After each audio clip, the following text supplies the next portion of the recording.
మేము తిరుపతి వెళ్తున్నాము. ఇక్కడ దమ్మాయిగూడ నుంచి తిరుపతి వెళ్తున్నాము. దమ్మాయిగూడలో 6 గంటలకు బయలుదేరాము. ఖచ్చితంగా 2:00 కడప వెళ్ళిపోయాము. కడప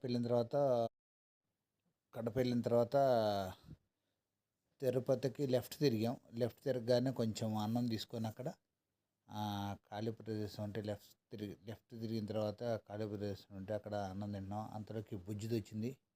ఈ బుజ్జి దానికి అన్నం పెట్టాం. అన్నం తిని మా దగ్గర ఉన్న ఒక అర్ధగంట సేపు మేము అన్నం తినేసేపు ఇక్కడే ఉంది. తర్వాత పక్కనున్న తోటలోకి వెళ్ళిపోయిందనమాట. ఇక్కడ నుంచి ఇంకొక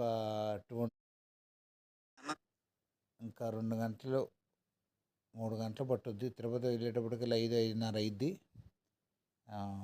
మనకి ఇప్పుడు టైం వచ్చేటప్పుడు 2:30 అవుతుంది. 3 అయింది మేము బయలుదేరేటప్పటికి. తర్వాత 6:30కి వెళ్ళి తిరుపతి వెళ్ళిపోతాము. ఈ బుజ్జిది అన్నం తిన్నది, మళ్ళీ చూస్తుంది. మళ్ళీ పెడతాం అన్నం పెట్టి ఇక అక్కడి నుంచి బయలుదేరుతాం అన్నమాట. బుజ్జిది అన్నం తిన్న తర్వాత కడుపు నిండుగా అయిపోయిన తర్వాత ఇక తోటలోకి వెళ్ళిపోతున్నారు. పక్కన ఉన్న ఆ తోట ఒకటి ఉంది, ఆ తోటలోకి వెళ్ళిపోతుంది.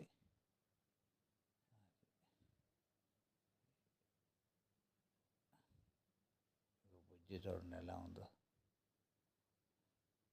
ఎవరైనా అన్నం తిన్నప్పుడు దీనికి కూడా అన్నం పెడుతున్నారటండి. అందుకని ఇక్కడ అలవాటు ఇక్కడే ఉంటుంది ఈ బుజ్జిది.